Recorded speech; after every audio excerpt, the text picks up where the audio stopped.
প্রচণ্ড গরম পড়েছে, তাই কমলা বাড়ির বারান্দায় বসে হাত পাখার হাওয়া খাচ্ছে। তাহলে চলো বন্ধুরা, দেখে নি আজকের গল্পে কি হয়।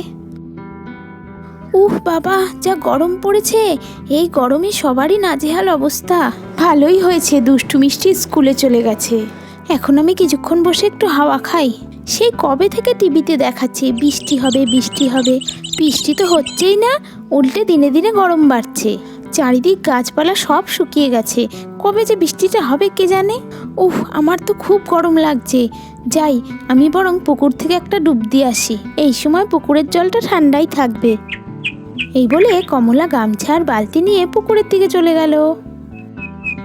একটু পরে কমলা স্নান ছেড়ে ঘরে ফিরে এলো। গরমকালে পুকুরে চান করে মজাই আলাদা, পুরো শরীরটাই যেন ঠান্ডা হয়ে গেল। যাই, এবারে ঘরে গিয়ে জামা কাপড় ছেড়ে বাকি রান্নাটা করে ফেলি। তারপর কমলা ঘরের ভিতরে চলে গেল। একটু পরে কমলা ঘরের বাইরে বেরিয়ে এলো। যাই, একটু পরে দুষ্টুর বাবার আবার আসার সময় হয়ে যাবে, রান্নাটা তাড়াতাড়ি করে ফেলতে হবে। শুধু তো মাছের ঝোলটাই বাকি। যাই, মাছটা ভেজে ঝোলটা তাড়াতাড়ি চাপিয়ে দিই। তারপর কমলা রান্নাঘরের দিকে চলে গেল। একটু পরে কমলা রান্নাও চাপিয়ে দিল। বাবা, চান করেও যেন শান্তি নেই। এই তো এইমাত্র গা ধুয়ে এলাম, বাবা আবার গরম লাগা শুরু হয়ে গেছে। গরমে যেন জামা কাপড় সব ভিজে গেল। হবে নাই বা কেন, একেই বাইরে এত গরম, তারপর আবার উনুনের সামনে বসে রান্না করতে হচ্ছে। আমি এদিকে গরমে কষ্ট করে রান্না করছি, আর ওদিকে শাশুড়ি মা ফ্যান চালিয়ে নাক ডেকে ঘুমাচ্ছে। এই সেদিনেই বলল, বৌমা আমি তোমার হাতে হাতে সব করে দেবো, আর এদিকে দেখো কাজের বেলায় নেই, মুখে শুধু বড় বড় কথা। আমাকেই এই সংসারের জন্য খেটে খেটে মরতে হবে, সারা দিন রাত শুধু কাজ কাজ আর কাজ। একটু পরে কমলার রান্নাও হয়ে গেল। বাকি কাজ বাজ ছেড়ে কমলা আবার বাড়ির বারান্দায় বসে হাওয়া খেতে লাগলো। বাবা, বাইরে একটু হাওয়াও নেই, গাছের পাতাগুলোও নড়ছে না। বাবা, কি গরম! আমি বরং যাই, আর একবার গা ধুয়ে আসি। এবারে আমি বাথরুমে গিয়ে অনেকক্ষণ ধরে স্নান করব। এত গরমে বারবার স্নান করলেই শরীর ঠান্ডা থাকবে, এছাড়া আর কোনো উপায় নেই। ইস, আমাদের বাড়িতেও যদি একটা এসি থাকতো, তাহলে এসি চালিয়ে একটু ঠান্ডা হাওয়া খাওয়া যেত। আর সবই কপাল কপাল। যাই, স্নান করেই শরীর ঠান্ডা করি। এই বলে কমলা বাথরুমের দিকে চলে গেল।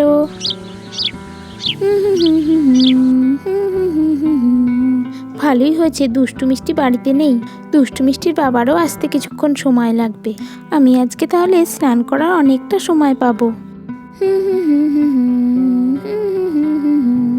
তারপর কমলা গুনগুন করতে করতে বাথরুমের ভিতরে ঢুকে পড়লো। এটা এইখানেই রাখা থাক, স্নান ছেড়ে এটাই পরবো। এবারে কলটা চালু করে দিই, ঠান্ডা ঠান্ডা জলে চান করতে তো মজাই আলাদা।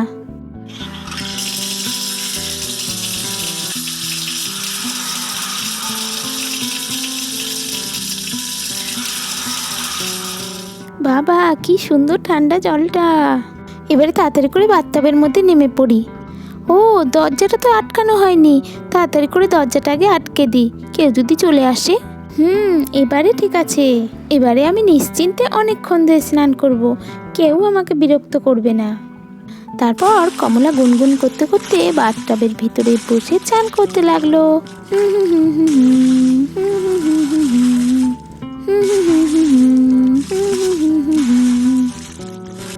আর এদিকে একটু পরে দুষ্টু মিষ্টির ঠাকুমার ঘুম ভেঙে গেল। ঠাকুমা বাইরে বেরিয়ে এসে বলল, ঘুমটা যা হলো, এবারে তো বেলা হয়ে গেছে, যাই চানটা তাড়াতাড়ি সেরে ফেলি। আজকে আমি বাথরুমে চান করব, বাথটাবটা আছে না, ওটা চান করতে খুব মজা লাগে। একটু পরে কমলার শাশুড়ি স্নান করার জন্য বাথরুমের সামনে এসে হাজির হলো। আরে বাথরুমের দরজা বন্ধ কেন? বাথরুমের ভিতরে কেউ আছে নাকি? এই নিঘাত বৌমা বাথরুমের ভিতরে গিয়ে বসে আছে। বৌমা, ও বৌমা, বলছি তুমি কি বাথরুমের ভিতরে আছো? আরে, এই শাশুড়ি মাটা না সব জায়গায় বিরক্ত করে। আমি স্নান করছি, এখানেও চলে এলো আমাকে বিরক্ত করতে। শান্তি মতো একটু স্নান করতেও দেবে না দেখছি। বৌমা, ও বৌমা, কেউ কোনো সাড়া দিচ্ছে না কেন? হ্যাঁ মা, আমি আছি ভেতরে, আমি আছি। কেন মা, ডাকছেন কেন? আরে ডাকছি কেন তুমি জানো না? বাথরুমের বাইরে বসে কেন ডাকে লোকে? তুমি কি বাথরুমের ভিতর শুধু ঢুকে থাকবে নাকি? আমাকেও একটু স্নান করতে দাও, বেলা হয়ে গেছে, আমার খুব খিদেও পেয়েছে। তাড়াতাড়ি বাইরে এসো বৌমা, তাড়াতাড়ি বাইরে আসো, আমাকেও তো স্নান করতে দেবে নাকি? কেন মা, আপনি তো পুকুরে স্নান করেন, যান না যান, পুকুর থেকে স্নান করে আসুন। না না, আমি আজকে বাথরুমে স্নান করব। আমার আজকে পুকুরে যেতে ভালো লাগছে না, তুমি বেরো তো তাড়াতাড়ি। এই বুড়িটাও না সব জায়গায় গিয়ে শুধু ঝামেলা করবে, আমাকে একটু শান্তি মতো স্নানও করতে দেবে না। কি হলো বৌমা, তাড়াতাড়ি বাইরে আসো, তাড়াতাড়ি আসো। হ্যাঁ হ্যাঁ মা, যাচ্ছি যাচ্ছি, আমার আগে হবে তারপর তো আমি বাইরে যাব। তুমি তো সারাদিন বাথরুমেই বসে থাকো, বাকিদেরও যে একটু সুযোগ দিতে হবে তা কি তুমি জানো না নাকি? ওর বর এই নতুন বাথরুমটা তৈরি করে দিয়েছে বলে ওই সারাদিন বাথরুমে চান করবে। আমার যে খোকা এটা তৈরি করেছে, আমার তো কোনো অধিকারই নেই। আরে ও বৌমা, হলো তোমার, হলো? হ্যাঁ হ্যাঁ মা, এই তো হয়ে গেছে হয়ে গেছে, আসছি আসছি। তারপর কমলা বাইরে বেরিয়ে এলো। আরে বৌমা, এটা কি পড়েছো তুমি? লজ্জা শরমের মাথা খেয়ে নিয়েছো দেখছি। কেন মা, আমি তো নাইটি পরেছি, কি হয়েছে মা? কি হয়েছে আবার জিজ্ঞাসা করছো? বাড়ির বউ শাড়ি কাপড় পরা বাদ দিয়ে এখন আবার নাইটি পরবে নাকি? নিশ্চয়ই চিঙ্কি পিঙ্কির মাকে দেখে তোমার এইসব বুদ্ধি মাথায় এসেছে। নাইটি পরেছি তাতে কি হয়েছে মা?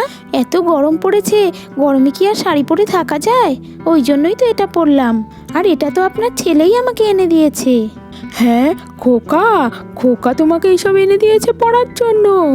এই খোকাটাও না দিনকে দিন বউয়ের আঁচলের তলায় ঢুকে যাচ্ছে। মা, এগুলোই গরমে পরতে খুব ভালো। মা, আপনি একটা পরবেন নাকি? আপনার ছেলেকে আনতে বলবো?